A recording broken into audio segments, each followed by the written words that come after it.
ऐसी नस के ऊपर हाथ रखा हूं कि वो बहुत दर्द हो रहा है और यही दर्द कमिश्नर का छलक पड़ा। ट्रेनिंग सेंटर के अंदर भाजपा के लोग तैयार होते हैं, भाजपा के कार्यकर्ता तैयार होते हैं।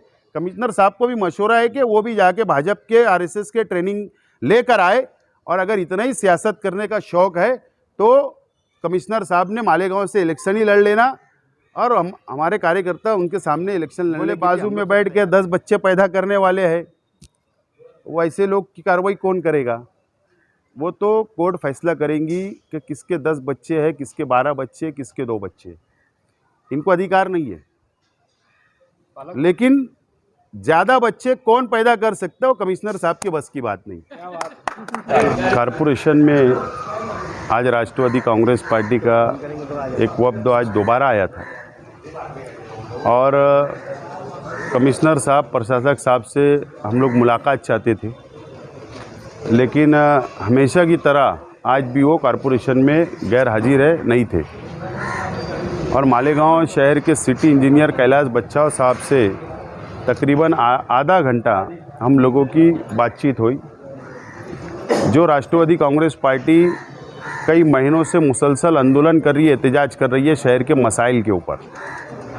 नंबर 1 पवार वाली रोड जो आज बहुत ख़राब हालत में है, आवाम बहुत परेशान है। हम लोगों ने वहाँ पर मुसलसल एहतजाज किया और वो टेंडर निकला, मंजूर हुआ। अब क्या वजह है कि उसकी काम की शुरुआत नहीं हो रही है? तो वर्क ऑर्डर आज तक उन्होंने ठेकेदार को नहीं दिया। अब वो क्या वजह है वर्क ऑर्डर नहीं दिया जा रहा है, वो जाने और ठेकेदार जाने, हमको कोई लेना देना नहीं है। लेकिन हम ये चाहते हैं कि वहाँ का काम फौरी तौर पर शुरू हो। वादा किया गया है कि कमिश्नर साहब आने के बाद में सिटी इंजीनियर ने वादा किया कि मैं फौरी तौर पर वर्क ऑर्डर करवा लूँगा और ठेकेदार को हुक्म दूंगा कि काम की शुरुआत करें। नंबर 2 आगरा रोड, जो आगरा रोड का देवी के मल्ले से दरे गांव तक का जो रास्ता है, जो पोल है, उसके लिए भी हमने एहतजाज किया। लेकिन जो टेंडर निकला हुआ था रास्ते का, उसी के अंदर पोल का भी टेंडर जॉइंट था, यानी जिसको रास्ते का काम मिला उसी को वो काम भी मिला। तो उन्होंने कहा कि ठेकेदार को हमने बोला है, ठेकेदार ने पोल का, नए पोल का ऑर्डर दिया है, जबकि हमने ये कहा कि अगर उनके पास मज़दूर नहीं होगा, लेबर नहीं होगा, तो हम लोग मालेगांव शहर के मज़दूर, मालेगांव शहर के जो हमारे लाइनमैन वगैरह जो काम करते हैं पावर का, हम वो लोग एक टीम देने के लिए तैयार हैं। उन्होंने कहा कि हम फौरी तौर पर उसके ऊपर भी अमल बजौनी करते हैं। शहर के अंदर 2 दिन नागा करके पानी दिया जा रहा है, हमारी डिमांड 1 दिन नागा करके वापस किया जाए। उन्होंने कहा कि डैम के अंदर अभी पानी उतना नहीं आया है जितना एक रोज़ नागा करके हमको पानी देना है। ठीक है, कुछ दिन और इंतज़ार करेंगे। 145-46 करोड़ रुपए की वाटर सप्लाई स्कीम आई, जो रोज़ाना पानी दे सकते हैं, इसके लिए वो पानी स्कीम आई है। उसके अंदर कुछ पानी की टंकियां भी है, पाइपलाइन भी है। 3 महीने से ज़्यादा हो गया, प्रशासकीय मंजूरी मिली, मंजूरी आ गई, टेंडर कॉल नहीं हो रहा है। क्या वजह है? क्या ये ठेकेदार की तलाश में है कि उसको भी मैनेज करके आबो टेंडर देने की प्लानिंग है? उसके ऊपर भी बहस हुई। और अंडरग्राउंड ड्रेनेज की जो लड़ाई चल रही है, 100 करोड़ रुपए का भ्रष्टाचार का शंका है, अंदाज़ हमारा है कि भ्रष्टाचार किया जाने वाला है। वो जो लड़ाई हमारी चल रही है, 14 अगस्त को टेंडर सबमिशन हो गया, आज 1.5 महीने से ज़्यादा हो गया, अभी तक टेंडर ओपन नहीं किया जा रहा है। और एमजीपी के ऊपर डाला जा रहा है कि एमजीपी ने कहा कि हम ये काम नहीं करेंगे। सवाल ये है कि जब एमजीपी को काम नहीं करना था तो फिर टेंडर क्यों बनाया गया? टेंडर डॉक्यूमेंट क्यों तैयार किए गए? एस्टिमेट क्यों बनाया गया? डिज़ाइन किसने बनाया? एमजीपी ने। क्या वजह है? कि उन पर भी दबाव है क्या, कि वो गलत नहीं करना चाहते, इसके लिए उन्होंने काम छोड़ दिया क्या? वो ठीक है, ये टेक्निकली बातें, लेकिन शहर का नुकसान हो रहा है, भ्रष्टाचार होने वाला है।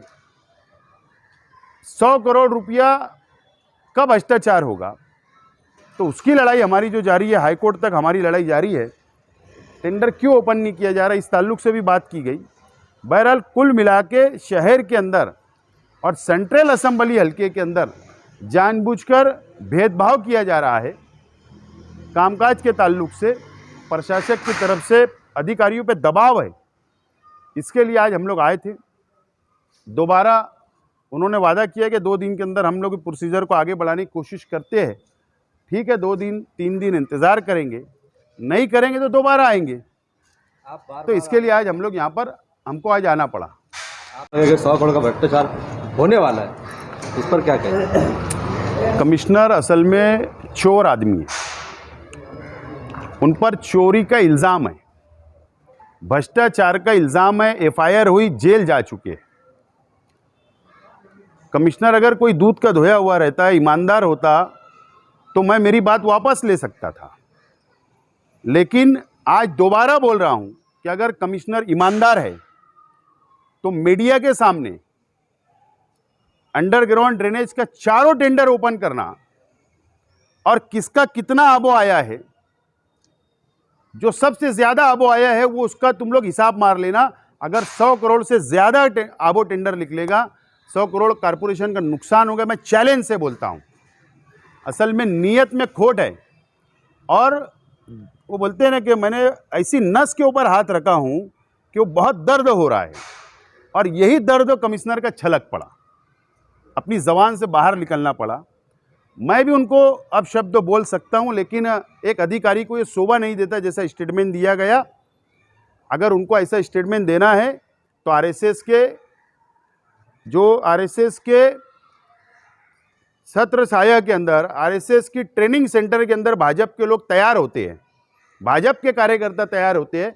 कमिश्नर साहब को भी मशवरा है कि वो भी जाके भाजपा के आरएसएस के ट्रेनिंग लेकर आए। और अगर इतना ही सियासत करने का शौक़ है तो कमिश्नर साहब ने मालेगांव से इलेक्शन ही लड़ लेना, और हमारे कार्यकर्ता उनके सामने इलेक्शन लड़ने के लिए हम लोग सब तैयार रहेंगे। लेकिन सियासी स्टेटमेंट देकर अगर वो सोचे मैं छुप जाऊंगा, तो देखो चोरी किसी की छुपती नहीं है। जो आदमी ने बदलापुर में चोरी किया है, भ्रष्टाचार किया है, वो चोरी बोला जाएगा। आज तक भी केस चल रहे। उन्होंने ये भी कहा कि 20 साल में किसने क्या किया वो हमको भी, मतलब हमारे को भी सब ऑफिस मालूम है, दफ्तर हमको भी मालूम है।